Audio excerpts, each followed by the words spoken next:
Only a high school diploma? Dropping out of middle school is kind of sketchy, isn't it? Look, there's a reason for that. No need to explain. Our worlds are just different, okay? You don't have to put it like that. I'm married, 33 years old. I have been married to my husband David for 10 years. We have a first-grade daughter named Betty, making us a family of 3. I have loved drawing since I was a kid and now I work in the arts. Currently, I'm pregnant with our second child. As my belly grows, each day becomes increasingly challenging. Despite his busy schedule, David tries to come home early. He even takes time off work to handle chores and childcare for me.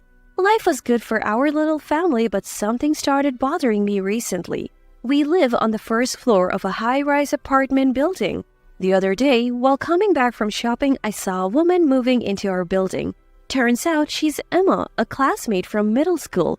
I hadn't seen Emma since a get-together right after middle school. When she noticed me, she said, "Wait, Mary? You live here too?" "Yeah, what about you? Moving in today?" Apparently, Emma had just moved into the building. Her face fell when she realized I was also a resident. Living in the same high-rise as a dropout? Unbelievable. You see, I'm a dropout just like Emma said. I had reasons not to pursue further education after middle school, but I never told Emma. Last time we met, Emma had mocked me for being a high school dropout, and it seemed like nothing had changed. She was still belittling me. Annoyed, I listened as Emma continued. "So what floor are you on? I'm on 35. I realized Emma was trying to show off based on the floor number in the apartment building. I answered truthfully, "I'm on the first floor." Hearing this, Emma's face lit up with smug satisfaction. "First floor? Makes sense. You're a dropout after all. I'll have to invite you up to my 35th floor place sometime. Great views, you know." Emma continued to boast. Emma apparently worked at a major corporation after graduating from college up until last year. Now, she plans to start her own business and use this high-rise apartment as both her home and office. So that basically makes me the CEO. What about you? Do you work? When Emma asked, I began to explain my work. "Yeah, I'm in the art business." Emma interrupted. "Art? You mean like drawing? That's a job?" Feeling belittled, I snapped back. I've turned what I love into a career, and it is a real job. Emma ignored me, saying, "Well, it must be so nice working within the household income. What's your goal, like $900 a month?" I just listened in silence, not having the energy to retort. People like you who dropped out live in a different world from elites like me. Just then, David and our daughter Betty, dressed in work clothes, walked up. "Mom." "Oh, Mary, do you know each other?" When David spoke to me, Emma looked up and down and laughed. "Is this your husband in work clothes?" Feeling insulted, I finally snapped back. "Why are you laughing? That's rude." Emma continued unapologetic. "I wasn't laughing. He's just the type I would expect for a dropout like you. 2-income family on the first floor. He must not make much either." Finally, I had enough of Emma's rudeness. "How dare you say that about my husband? Apologize." Emma laughed and said, "Why would I apologize? By the way, are you pregnant?" It was then she finally noticed my pregnancy. "Yes, I'm 7 months along." "Must be tough financially with another child on the way." "Can you even afford to live here?" I didn't want to hear any more of Emma's snide comments. I grabbed David and Betty and headed home. Emma called out after us, "See you. Come up to the 35th floor if you ever want a good view." But I ignored her and went inside. I couldn't shake my anger at Emma all day. Why did she have to say those things? That night, after Betty had gone to sleep, David asked me what had happened. I told him about Emma, how she had made fun of me for being a dropout and belittled my work. David's face turned red and he seemed even angrier than I was. David knew about my past, including the fact that I dropped out of school and chose to marry me with a complete understanding of who I am. We decided to keep our distance from Emma since the anger towards her didn't seem to subside for a while. Luckily, we didn't run into Emma for a month, allowing us to live our lives peacefully. Then one day, we received a postcard for a school reunion. I still get along well with my middle school friends, so after getting a few messages about meeting at the reunion, I decided to go. While I looked forward to catching up with friends, I was also a bit concerned about running into Emma and hearing her unwelcome comments. But thinking that after having a baby, I would have fewer chances to meet my friends, I set aside my worries about Emma and decided to attend the reunion, and then the day of the reunion arrived. The reunion took place in a rented hotel ballroom. As soon as I arrived, I met up with friends I hadn't seen in years, and we immediately fell into enjoyable conversation. It had been a long time since we had all caught up, and there was so much to talk about. Our friend group has always been tight-knit regardless of gender. Some have become mothers, others fathers, and we all love catching up about our families and careers. But then, out of the blue, we heard Emma's voice from behind. Ugh, breathing the same air as poor people is making me sick. As expected, Emma had shown up too. We hadn't noticed her since we were only speaking with friends we were actually close to. Emma was wearing heavy makeup and a flashy dress that seemed out of place. Both my friends and I sighed at her over the top appearance and her consistently bad attitude. Even back in middle school, she was self-centered and made awkward comments. She was someone we tended to avoid. Nothing has changed. Even now at 33, she is as obnoxious as ever, and we couldn't help but roll our eyes. One friend finally broke the silence. Emma, who are you calling Pool?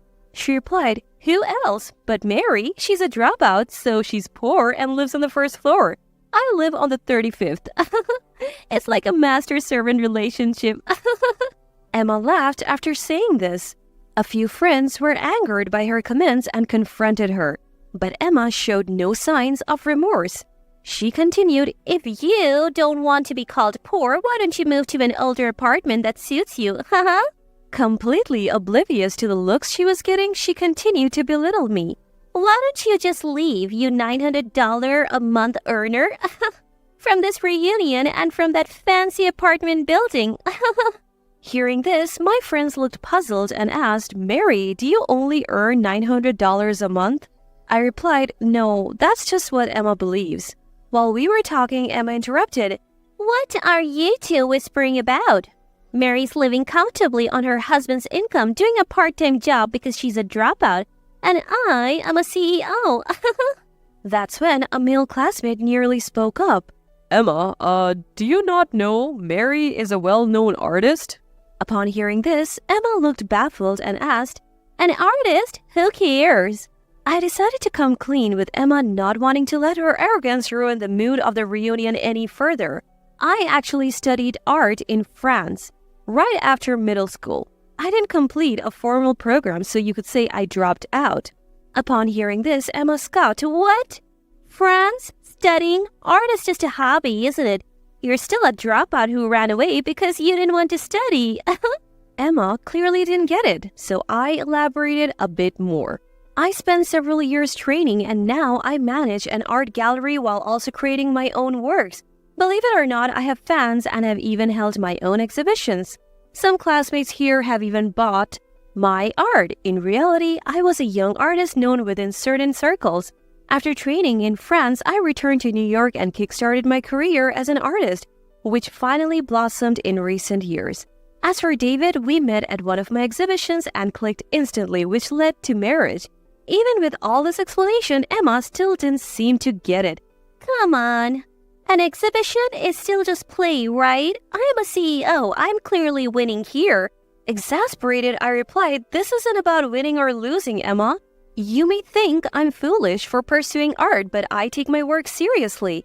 Emma, not wanting to concede, fired back, then why are you living on the first floor? If you're making that much money, you should be living on a higher floor. There is a reason we are living on the first floor, I explained. We were on a different floor before, but given that I'm pregnant and elevators can take forever here, we moved to the first floor for convenience. Emma seemed unwilling to accept my explanation. My friends all knew about my career, and even classmates I wasn't particularly close to had heard I was an artist. Emma probably never considered that possibility, given that she had zero interest in art and looked down on me for being a dropout. And I had another secret. Just as I was about to reveal this, I saw David and Betty at the entrance. "Mom!" Betty comes running towards me, followed by David chasing her from behind. David, scratching his head, says, Sorry about that, got pulled into some work stuff. Brought Betty along too. While David and I were talking, Emma blurted out, "Wait, who is this handsome man, your husband? He was in work clothes last time. Why the suit now?" David was indeed dressed sharply today. Emma couldn't take her eyes off him, so different from the work clothes she saw him in before. David began greeting my friends. Thank you for always being kind to my wife. Is everything to your satisfaction? Please let us know if there is anything you need. Just then, the organizer rushed over.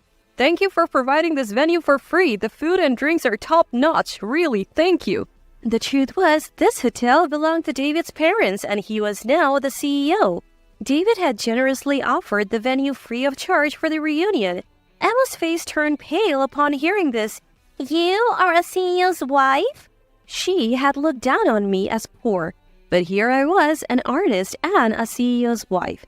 Emma seemed to be in complete shock. "Why are you, a dropout, married to someone this wealthy, when an elite like me is still single? What did you do to pull this off?" Emma challenged me with a tone of bitterness. David finally noticed Emma and said, Oh, we have met before. Sorry for being in work clothes the last time. I was helping with a neighborhood cleanup. As the owner of the high-rise apartment, it's important to maintain good relations in the community. Emma's face turned pale. "Wait, you own that high-rise? Your family owns it?" In fact, David owns that high-rise. His family has been wealthy for generations, involved in hotel management and owning multiple properties. We live in one of those properties, the high-rise in question. Emma stood there stunned, unable to come up with a retort. David added, By the way, we would like to invite you to the penthouse sometime. It has a great view. You can even see the Empire State Building. Emma was shocked again. "The penthouse? But don't you guys live on the first floor?" Hearing that, I decided to tell her the truth. "I told you before, I'm pregnant, so we made the first floor our home as well. Basically, both the penthouse and the first floor are ours." Emma was speechless, her body limp with disbelief. With that, I noticed that the friends around us had gone silent, listening intently to our conversation. Feeling like I had ruined the atmosphere of the reunion, I began to head for the exit with David and Betty in tow. As I was leaving, Emma mumbled, "A dropout acting so cocky." I turned to my daughter, who could probably hear Emma's comment. "What matters most is what's inside. Never look down on people." Betty nodded and cheerfully replied. Then Betty turned to Emma and said, "Emma, if you keep making faces like that, happiness will run away from you." Everyone in the room burst into laughter. The atmosphere improved, but Emma, now a laughingstock, ran out of the venue blushing. The reunion proceeded in good spirits, and I enjoyed the rest of the evening with my friends. They too had been mistreated by Emma in the past, so Betty's last word made everyone feel relieved. Months passed and we never encountered Emma at the high-rise again. So one day when David came home, he told me that Emma had finally moved out of the luxury high-rise. According to David, turns out Emma had been skipping rent for 3 months. I even had a lawyer come in to issue an eviction notice. She then skipped town almost overnight. Hearing this, I was floored. David mentioned that the room Emma had rented was left just as it was, furniture, clothes, and all. Apparently, she took her expensive stuff and computer but left everything else as it is. At first, I suspected something shady, but soon after, I got an update on Emma from a friend. Turns out Emma was pretending to be a successful entrepreneur, but in reality, she was practically jobless. She had some savings from her corporate days, allowing her to live comfortably for a while. But of course, that lifestyle couldn't last. She couldn't pay the rent anymore and had to move out. She didn't even have another place lined up, so she left her furniture and clothes behind because she didn't have the money to dispose of them. Learning the truth, I was thoroughly disgusted by how Emma remained a burden to others till the end. Emma has such a terrible personality that even in her crisis, she has no friends or colleagues who would help her. Now she's living alone in an old apartment. She's scraping by with part-time jobs to make ends meet. She used to brag about being a lead and look down on me, a college dropout. I bet her pride is shattered now. I can only hope that she learns to live a more humble and earnest life going forward. As for me, I continue to enjoy my life painting pictures and spending time with my daughter and husband. Our family of 3 gets along wonderfully, and I'm excited that we will soon become a family of 4, including the baby on the way. I intend to keep doing everything I can to protect my family's happiness. Get out quickly, before those people find you! Hurry! A young clerk says this as she pulls my arm and pushes me out of the store. It seems like she's a part-time worker, a girl who, while worried about the situation inside the store, is hurrying me out. Today, I came to a certain restaurant. It was to meet my precious daughter, who was taken by my ex-husband Darren when we divorced. I couldn't hide my anger at having this rare chance to see her, which I only get once a month, interrupted by a stranger, a clerk. Hey, what's going on? I try to shake off the clerk, who grabbed my arm, only to realize her hand is trembling. Please calm down and listen. The thing is, that parent and child are... I am Brianna, a 37-year-old mother of an only daughter. I'm divorced from my husband, Darren. My daughter lives with my economically well-off ex-husband, Darren. Her name is Ashley, and she's turning 13. I was dating Darren, who was older than me, when I was a student, and married him at the age of 22 after graduating from college. We met at a party. I was invited to a party by a close friend, where I met Darren. His looks were decent. Being older, he had a calm demeanor, and I was attracted to his thoughtfulness at times, and his smile when he laughed. We all exchanged contacts, but Darren was the first to reach out. I really had fun today. Thanks to Brianna, it was a meaningful time. Thank you. I still remember my heart racing just from that text. It didn't take long for me to start dating Darren. On dates, he always took the lead, and more importantly, we could have a fun time together, smiling. The proposal wasn't anything flashy like a flash mob or renting out a church, but rather it happened at a hotel during a trip. When we went to report our marriage to Darren's family, his mother, Kathy, seemed like a very nice person. The wedding was a small affair with just family. I didn't want a showy wedding either, so it was very comfortable for me. Kathy was very happy about it too, and I felt glad to be becoming part of the family. Even after marriage, Darren was a very reliable husband. Our married life was progressing smoothly, and at the age of 23, we were blessed with a child. Wanting to prioritize our child, Darren and I decided that I would quit my job and have a calm pregnancy, living with Kathy at Darren's family home. Pregnancy was more challenging than I thought. Morning sickness was severe, and as my belly grew, my back and legs started hurting. Quitting my job felt like the right decision. I deeply respected all women who work while pregnant. Despite the challenges, my early pregnancy at the in-laws' went smoothly. That's because Kathy was genuinely happy about my pregnancy. Brianna, take care of yourself and have a healthy baby. You should avoid caffeine. It's not good for the baby, she would say, always looking out for me. When I felt well, I helped out at Kathy's restaurant. Things changed after I got used to the challenging pregnancy life and found out the baby's gender. We found out the baby's gender. The doctor says it's likely a girl. Really? I thought it was going to be a boy. I really wanted him to inherit the business. A girl can't do that. That's when Kathy started to treat me differently. Rather, her treatment became worse, and she started to act as if I were a burden. Moreover, even though the child wasn't born yet, "Next time, have a boy," she would say. Darren seemed to share the same sentiment, becoming colder towards me around that time.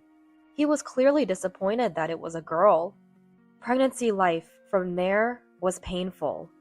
More than worrying about my belly, I had to be careful around Kathy and Darren. Then our lovely daughter was born.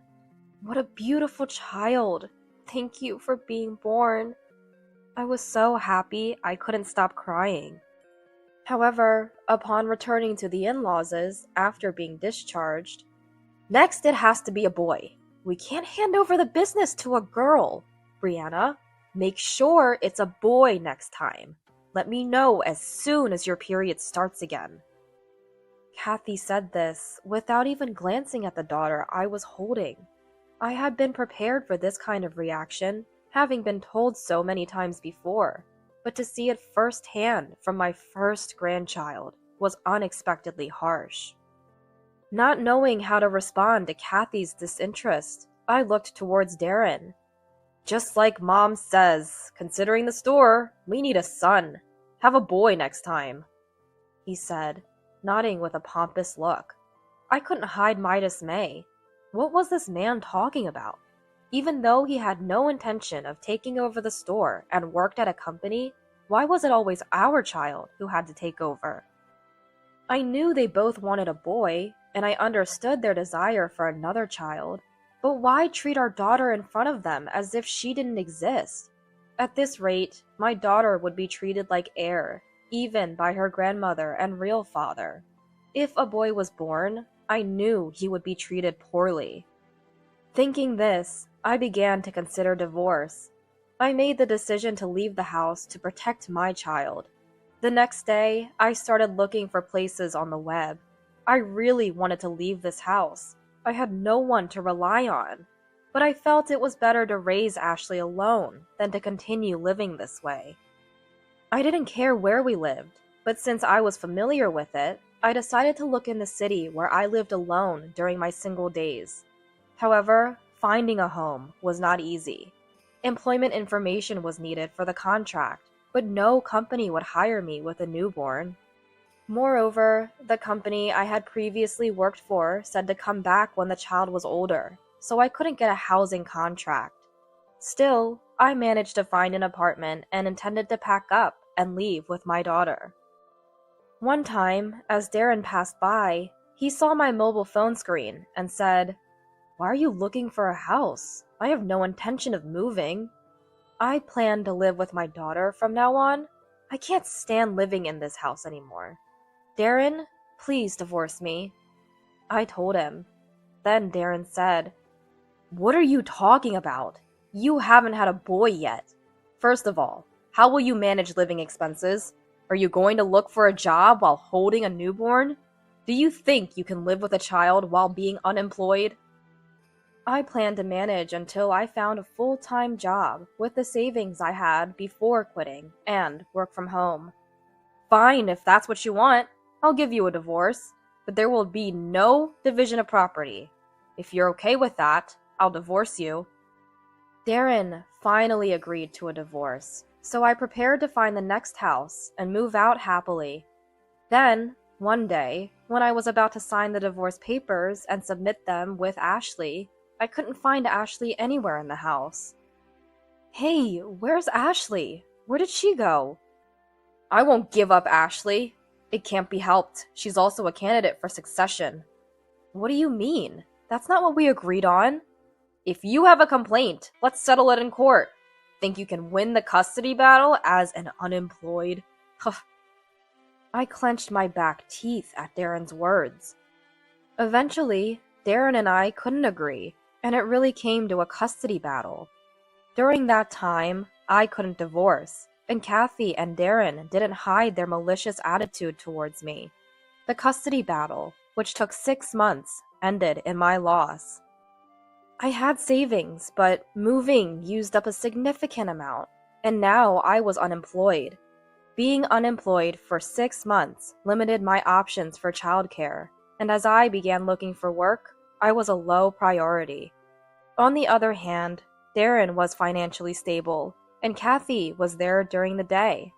Even though she ran a restaurant, she wasn't always in the kitchen or store, and Kathy could handle taking Ashley to and from nursery in the future. Considering Ashley's well-being, it was judged that living with Darren and them was better. Deemed unfit by my public institutions to raise Ashley, I was driven out of my in-laws' house in despair. I sat in my small apartment, hugging my knees and crying for hours, then resolved anew. to get a stable job and stabilize my life. Then try again to regain custody of Ashley. The job hunting that initially didn't go well finally succeeded because I didn't give up, thinking for Ashley. After successfully receiving a job offer in sales and completing my training, I contacted my ex-husband, Darren. I've got a new job and my life is stabilizing, so please let me take our daughter. The court ruled in our favor. If you want to change the custody, you have to apply again. Ashley is trying hard to get used to this life, and here you are, thinking only about yourself. Well, I'll allow visits. Once a month should be enough. Initially, I was speechless at Darren's words, but I continued to pay $300 in child support every month for Ashley's sake and looked forward to our monthly visits. The baby Ashley showed me a new side of herself with each visit as she grew.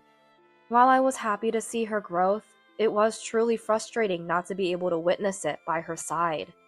The time I spent with Ashley was genuinely happy for me. I didn't want to miss out on her growing up anymore.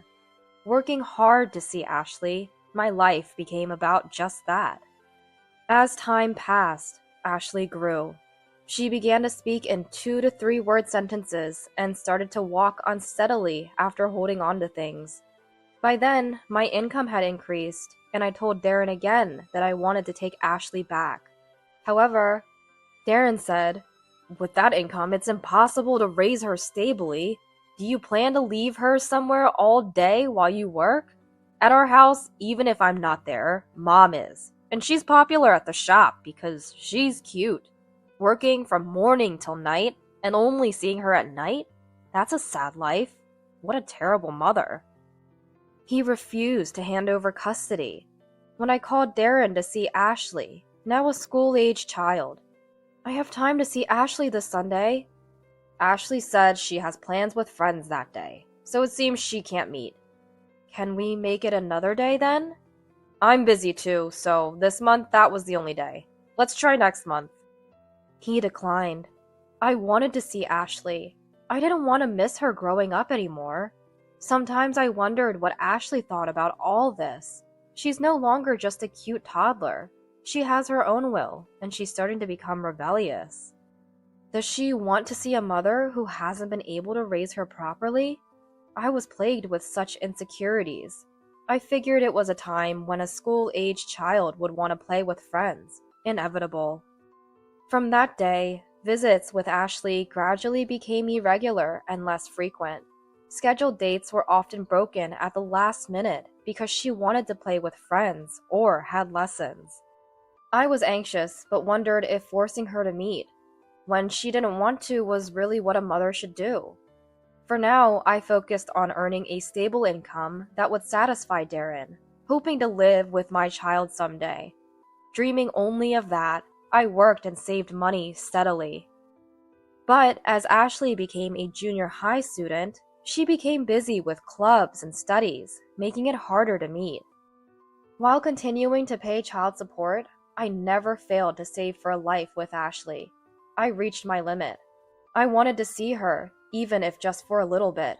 I wanted to talk. Reaching my breaking point, I called Darren. "Can't you make some time for us to meet? I haven't seen her at all since she started junior high." "Hey, are you really using the child support for Ashley? Not just for yourself? If I can't see how Ashley is doing, I might consider consulting the appropriate authorities. I understand you and Ashley are busy, but since it's only once a month, I'd like you to make some time." After a pause, Darren said, "Okay, I'll check with Ashley, so wait a bit." And with that, he ended the call that day. A few days later, I received a message that we could meet at a nearby restaurant for a short while after Ashley's exams, before she went to her cram school. I was truly looking forward to meeting Ashley. It had been a long time since our last reunion. I wondered what would be a good present for Ashley, now a junior high student. Just thinking about it made my heart leap. I worked hard for that day. On the day of our meeting, I arrived at the nearest station an hour earlier than the scheduled 2 p.m. and spent the time browsing a nearby department store, feeling more nervous than ever. The joy of meeting after so long and wondering what kind of conversation I would have with Ashley, now a middle schooler, was mixed with the fear that she might think meeting with me wasn't worth skipping her time with friends. What if my rebellious daughter gave me a cold response, different from before? What if we ended up not talking at all, just looking at our mobile phones? Should I say something about it? The more time I had, the more I overthought everything. I regretted arriving too early, wishing I had timed it exactly when it was 1:40 p.m. It's a bit early, but maybe it's okay to go now. 1:45 p.m. I entered the restaurant we were supposed to meet 15 minutes early. A young part-time worker, wearing a mask and with long hair covering her eyes, greeted me. "Welcome! I'm a bit early, but I have a meeting at 2 p.m. After giving my name and mentioning Darren and Ashley, "You are," the worker said, then looked as if she was about to cry, and said, "Run away now, before you're found, quickly!" I was bewildered. "What do you mean? The person you think is your daughter isn't actually your child. She's Layla, a child not related to you by blood." Confused by what she was saying, "This way." She led me outside through the back door of the store. It might be hard to believe, but that child is Layla, the child of Darren's current wife. I was lost for words. When did he remarried? It wouldn't be strange for him to have remarried over the years. There's no obligation for an ex-husband to report his marriage to his ex-wife. As I thought this, the worker frowned and looked at me determinedly. "Did you know that Darren was having an affair while you were married?" "What?" I was shocked. That person, who was always with Kathy, had time for such a thing? At the same time, I doubted the truth of what this girl was saying. As I hesitated, she continued. "It seems he was two-timing before he met you. After you divorced, Darren immediately married his affair partner. Layla is now a high school student. So, the child you've been meeting for the past few years is Layla, born from Darren's affair, not your daughter." I needed time to process everything in my head. A lot of information is going through my head. Affair. The child is Layla, not my Ashley. Then, where is my daughter? Confused, I asked her, "How do you know such private details?" "Layla is my senior here, working part-time. She boasted about how she and her dad have been deceiving you. I heard about Darren's affair and how you've been paying child support for a fake daughter from Layla." Wiping away my tears at the worker's last words, I decided what I needed to do next and quickly left through the back door. I called the police, and after waiting 10 minutes, I headed to confront Darren and Layla with the officers. I had informed the police that I was a victim of fraud, that the perpetrators were here, and asked for them to come quickly. Heading back to the entrance of the store, this time not alone but with the officers. The staff, surprised to see the police, different from the one I met earlier, wore a manager badge. I explained the situation and approached the table where Darren and Layla were waiting. Darren, irritated by my absence at the scheduled time, noticed me and was about to express his anger, but instantly changed this expression upon seeing the officer next to me. I said, as if nothing happened, "Sorry to keep you waiting." "What's going on? Did something happen?" Darren was visibly shaken. "I just needed to verify something, so I asked for the police's assistance." Darren looked at Layla, then silently gestured for me to sit. The officer stood in a position where he could see all three of us. "So I'd like to ask you." Before the officer could continue, I cut in. "Who is this child? Is she really mine?" Unable to contain my emotions any longer, I confronted Darren with what I had heard. With the officer mediating, Layla remained silent, looking down the whole time. "That's just a made-up story. This child is yours. Right, Ashley?" Layla nodded with a charming smile and called me Mom. Could you please show us your daughter's student ID? The officer asked calmly, causing Layla and Darren to visibly panic and become flustered. When the officer kindly asked again to see the student ID, Layla, with a face about to cry, slowly took out the student ID from her wallet in her bag. The student ID clearly had the high school's name and Layla written on it. This child was not Ashley. Seeing that student ID, I broke down in tears, wondering how I could have failed to notice. I had thought for a while that my daughter's demeanor had changed. Books say that as children grow, their faces change, and I convinced myself that it was natural for her to look different from when she was born, but I had doubted it because she didn't resemble me much.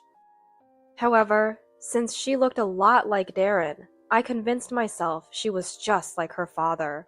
I didn't want to bring up this doubt and risk not being allowed to see her. The frustration and shame of not recognizing my own child made me cry. Darren seemed resigned. He opened up. Actually, Ashley wanted to live with you.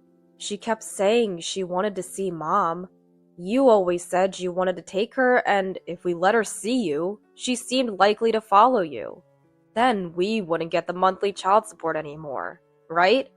Even $300 was a fixed income we appreciated. I was astonished.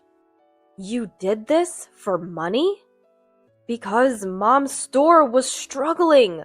A little bit of money couldn't be used for the store's renovation, but it helped our living expenses. But I'm sorry, okay? That should be enough, right? There's no way I can forgive this. Give me and Ashley our time back. Ugh, come on. How much do you want? $500? Don't joke with me. You say you're bringing my daughter and then bring someone else? I'll sue you for fraud. I declared. However, Darren's face visibly tensed at the mention of a lawsuit. It's not like I stole anything, so it can't be fraud. The child support was for the child, and I used that money for her living expenses. You didn't even realize Layla wasn't your real daughter, and now you're acting all high and mighty. Besides, are you sure you want to say that? You might never see Ashley again. Darren said this confidently, perhaps as a threat, smirking in a way that was disgusting. I responded to Darren confidently and clearly. It's okay, I've already seen Ashley. When? How? Darren slumped his shoulders, as if waiting for this moment. The part-time worker who had taken me to the back door earlier approached. Seeing the worker, Darren's face turned pale and he grimaced. Indeed, the young part-time worker who had led me to the back door was my daughter, Ashley. After being taken to the back door and hearing about Layla, the worker lifted her hair near her eyes and removed her mask, saying, I've been waiting for you, Mom. I'm Ashley. What? Was the child I thought was my daughter Layla and this worker in front of me, Ashley? My mind was in a panic. However, this child, who removed her mask and lifted her hair, resembled me in some way. Her height and hair texture were similar, but that was it. Ashley took out her wallet from her pocket and showed me her student ID, which clearly had Ashley's name on it. Really, Ashley? Yes, Mom, I've missed you. Saying so, Ashley clung to me. Ah, this smell, this sensation. It reminded me of when I held newborn Ashley. The grown Ashley would be entirely different from the 0-year-old. However, as a mother, I was convinced by an inexplicable sensation that the child clinging to me was Ashley. I hugged Ashley tightly. We both cried. I asked Ashley about her life. This restaurant was run by Kathy, and Ashley, who had been living with Darren's family, was made to work hard here. With the restaurant struggling, Kathy, reluctant to spend on labor, trained Ashley as one of the employees. She worked her every day, paying her a small daily wage late at night, claiming it as her pay. However, Ashley was charged for everything, even for meals and showers. Ashley lived with Kathy, Darren, Layla, and Layla's mom, a total of 5 people, and seemed to have been treated terribly. Layla's attitude was particularly bad, constantly mocking Ashley for not being able to go anywhere and harassing her, reveling in her status as the loved child. Because of this, Ashley was never allowed out of the house whenever I was nearby, just in case we might meet. That's why she wasn't supposed to be at the store today. Ashley was only here today because one of the few employees had fallen ill and couldn't come in, and the manager had called her in. Moreover, the manager did not know about Ashley and Layla's relationship. Kathy also didn't know about today's scheduled visitation, which had been arranged a few days ago. Without telling Kathy, Ashley had come to work, acting as if nothing was unusual, and had taken the initiative to man the reception, planning to meet me. Darren cursed at Kathy, but quickly became defiant. "You met her, didn't you? So it's all good now, right? Since you met, it's not fraud. You really went to the trouble of calling the police?" He laughingly mocked at us, making me want to sigh. But from here on, it was the police's job. The officer spoke to Darren, and then to Kathy, who had been called out from the back and had been watching. "There's no mistake you employed Ashley and paid her a salary, right?" "Of course! We didn't make her work for nothing. We paid her wages. Kind, aren't we? Is there a problem?" "I see. Ashley, may we see your student ID, please?" Surprised by the sudden question from the police, Ashley showed her student ID. It unmistakably had the name of her middle school and Ashley's name on it. The officer frowned and told Kathy and Darren they needed to come to the station. The two were stunned as the officer spoke to them in a low, careful voice. "It's illegal to employ a 13-year-old middle school student. If it was unpaid help around the house, it might be different. But paying a salary, that makes it employment, doesn't it? It might be considered an allowance, so it's not outright illegal. Middle school students can be allowed to deliver newspapers, for example. But helping in a food service establishment is a bit... Anyway, we'd like to hear the full story, so please come with us." The two stood frozen as the officer led them slowly to the police car and then left. Afterward, Kathy and Darren were arrested under the Child Welfare Act. While careful verification was underway regarding whether Ashley was truly an employee, their day-to-day living conditions were undeniably illegal. When Darren was arrested, Layla's mom took her daughter and fled, as if running away. They are currently going through a divorce with Darren. With no adults left in Ashley's home, I finally gained custody of Ashley. Seizing this opportunity, I rented a suitable apartment for the two of us to start our new life together. I make sure to finish work as early as possible so I won't be late for dinner with Ashley. Ashley has gotten used to her new school life, telling me about her friends, teachers, and the badminton club she wanted to join, among other things. Of course, she talks about her studies too. "Math is really hard, isn't it? Were you good at math, Mom?" Ashley asked me. I was more of a science person, so I was okay at math, but not so much with social studies. "Then can you help me with this part? Let me see. This problem here is..." As I wrote down equations in her notebook, I explained how to solve them to Ashley. "Oh, I see. So that's how you solve it. Thank you. This was my ideal, being able to ask about something I didn't understand at school, and then bragging to my friends the next day that I could do it. I never had that at home before. I'm counting on you from now on, Mom." Such ordinary days are so precious to me that they bring tears to my eyes. While it's regrettable that I couldn't be by my daughter's side for many years, I'm determined to continue striving to ensure she can live a happy life from now on. For now, I just want to enjoy our reunited parent-child life after so many years.